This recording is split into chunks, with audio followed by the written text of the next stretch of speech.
Welcome back to ECE 320A.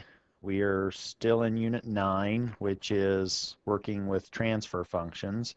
And in this particular video, we want to look at the other side of a filter, which is the high-pass filter, or the different side of the frequency band. Now let's look at deriving a transfer function of an active high-pass filter. Again, you'll need to be finding transfer functions as a part of homework number 9, and we're sort of straddling the two chapters, chapter 13 and 14, in this material. You will have exam number 4 at the end of unit number 10. Here's the circuit that we are going to try to see. Does this actually produce a high-pass filter? And a high-pass filter, you should be expecting it to pass high frequencies and attenuate or not pass lower frequencies. We would be expecting to see some kind of frequency response shape like I've indicated with the yellow highlight. Let's see if in our analysis we can discover that in fact that is the shape of our frequency response associated with this active circuit. We have an inductor now. That's another way of storing energy. So we should expect a frequency dependent behavior. We have some kind of frequency response characteristics. We also have connected this circuit a little differently than what we had in the past couple of active circuits, but we have not neglected to include negative feedback. In fact, we have negative feedback here. We are feeding back the output voltage through this resistor and subtracting that because it's going into the inverting terminal of our op amp. We're subtracting that output voltage from the essentially the voltage at the inverting terminal, but because of the negative feedback, that's driving these two voltages or these two nodes to be virtually shorted so that we now have V sub P equaling V sub N in this negative feedback, and V sub P is associated with V sub G. It's all interconnected. Let's see now how we can find the transfer function between the input waveform V sub G and the output V sub 0. But we're forcing ourselves to operate in the linear domain by having this negative feedback in place. Hopefully we will not saturate. So now let's break this down into two pieces. In fact, we can do that from the other constraint of an ideal op amp, which is the fact that we don't have any current flowing into the inverting terminal or the non-inverting terminal of the op amp. This I sub P is then ideally 0. It's effectively 0. We also have I sub N here flowing in, which is also 0 because of the infinite impedance at those two terminals, the non-inverting terminal and the inverting terminal. Let's then look at the analysis or examine the analysis here in this subcircuit, since we can essentially disconnect that in our analysis from the op amp because there's no current I sub P flowing to the right outside of node V sub P or out of node V sub P. Here is then a sketch of that subcircuit, and it's possible, again, as I said, because I sub P going into the op amp is 0. Now we simply need to analyze this circuit. Do some circuit analysis. Find the relationship between V sub G, the input waveform or signal, and this non-inverting terminal's voltage value, V sub P. And you probably are anticipating what I'm going to say. Again, this looks very familiar to what we had in a previous circuit. So let's go ahead and use the voltage divider. That seems to be a pretty clean way to find a relationship between V sub G and V sub P. We're in the S-domain circuit analysis. We've now associated this inductor with its representative impedance, which is S times L. The voltage divider then tells us that V sub P of S, the voltage at the or across the inductor, is the impedance of the inductor, SL, divided by the sum or the total impedance, which is R sub 1 plus SL. So the total voltage impressed across those two impedances, R1 and SL, is divided to produce V sub P in this SL over R plus SL structure. We can manipulate this a little bit. We can write it so that we can normalize the constant term in the denominator to have a value of 1. We can do that by factoring out R sub 1, which now, let me go ahead and reverse the terms in the denominator. So I now have S times L over R1. I factored an R1 out of that, plus a 1. And again, we have that multiplied by the Laplace transform of our applied voltage waveform, V sub G. Or we can now move that R sub 1 up into the numerator, the R sub 1 in the denominator, and we'll have then a little different form. We now have S times L over R1 divided by S L over R1 plus 1.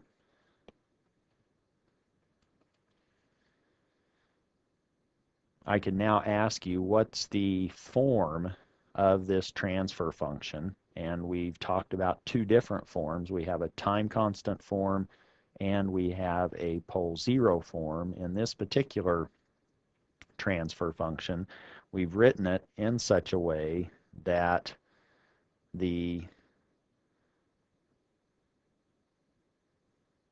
constant in the denominator has been normalized to 1, so we now have a time constant form. Here is our time constant, which is I'll call it tau sub 4, since this is our fourth circuit that we've been looking at, and this is now in time constant form. The L over R1 upstairs is really just a gain that scales that constant, or the S term in the numerator. There's no constant in the numerator, so we really have a 0 at the origin, and we have a pole, a first order pole in the denominator. Let's now write that in another form, which is the sort of the cousin to the time constant form. Let's now go ahead and multiply both numerator and denominator by R1 over L, and that now gives us S in the numerator, and we have S plus R1 over L in the denominator times V sub G of S, where this particular transfer function, that's the connection between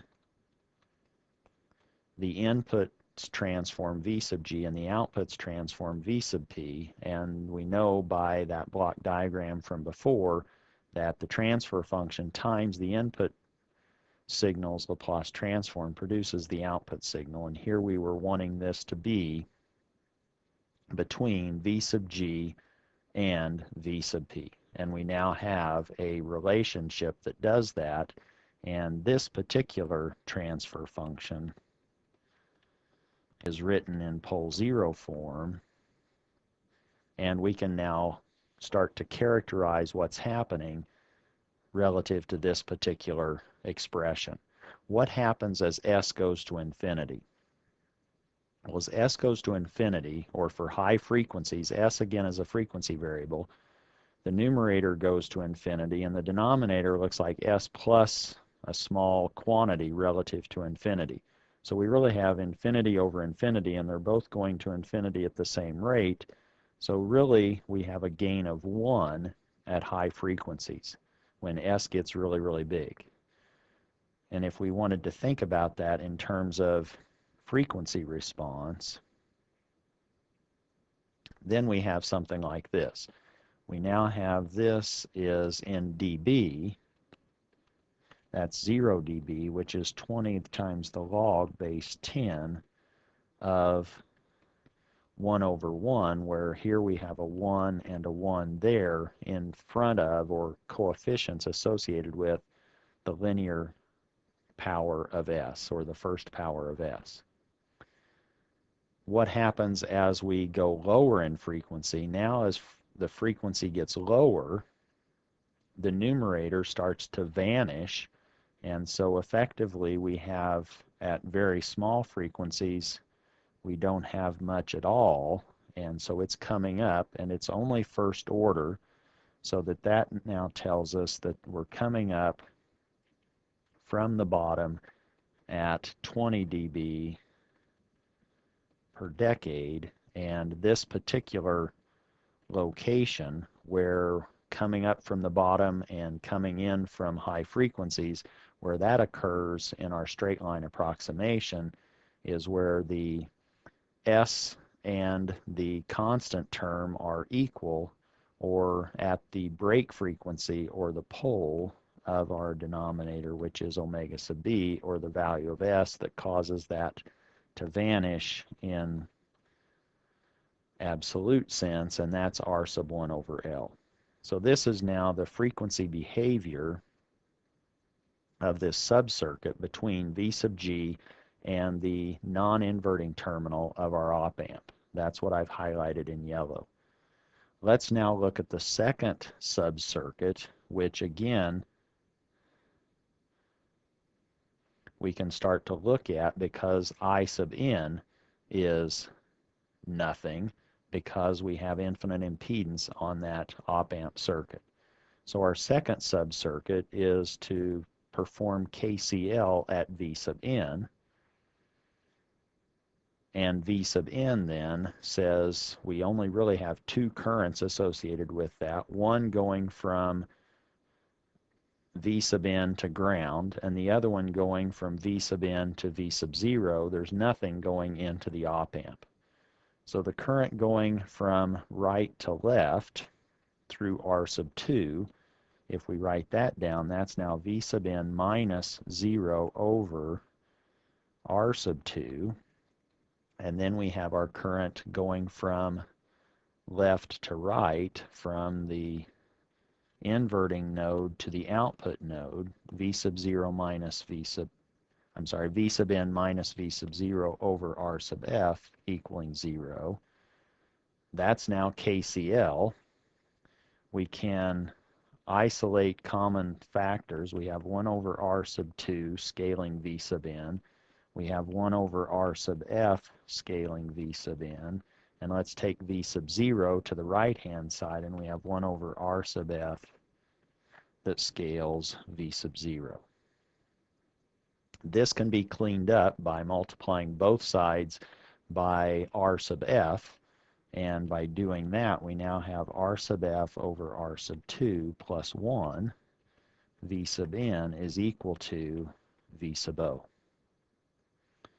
And this is now V sub n we can think of as a input voltage. V sub 0 is our output voltage. This we can now call H sub n of S. It's really not a function of frequency. This is now just a constant. There's no S in that bracketed expression. This is just a constant gain that relates the voltage at our inverting node of our op-amp to the output terminal V sub 0. So now let's combine these two subcircuits to find our overall transfer function between V sub G and V sub 0. Working from the output, we have V sub 0 is what we just defined to be h sub n of s, which is really just a constant, that's just some number, times v sub n of s. But because we have negative feedback, we can conclude that v sub n, the inverting terminal of our op-amp, is at the same polarity or voltage as our non-inverting terminal.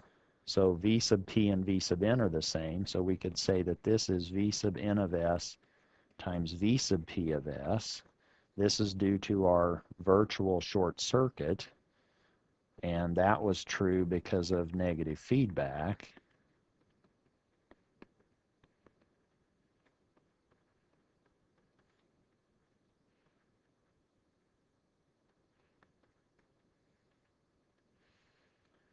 But we now have another way of expressing v sub p. V sub p is h sub 4 v sub g. So now we have h sub n times v sub p, but v sub p is h sub 4 of s v sub g of s. Actually, maybe I shouldn't have called that. What did I have this before? Maybe I should have called this. Let me go ahead and call this, if I can correct myself, let me call this v sub p, because I want the overall to be h sub 4. So now I can say that this is h sub p, so that the overall transfer function right here is h sub 4 of s. Have I caught all of the h sub 4s? Hopefully I have. So now h sub 4 is the transfer function between v sub g and v sub 0, which is s times h sub n, which was just this constant gain, r sub f over r sub 2 plus 1, all over s plus r sub 1 over L v sub g of s. This now is going to be our transfer function h sub 4 of s between the input v sub g and the output v sub 0. And what happens at high frequencies? Well, at high frequencies, the s term in the denominator dominates, and r sub f over r sub 2 plus 1 is just a gain, so we really are approaching r sub f over r sub 2 plus 1 at high frequencies.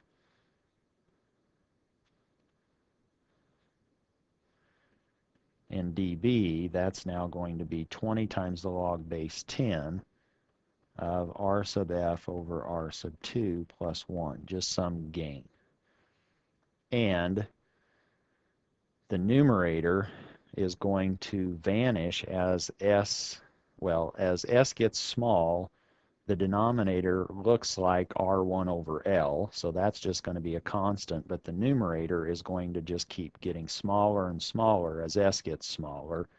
So in fact, we fall off from this high frequency value, and we fall off at a slope that's first order in nature, or a first order slope, so that this now, if we were going from left to right or from small frequencies to high frequencies, we're now going at plus 20 dB per decade, and this magic connection, or the break frequency, is actually the pole location in h sub 4,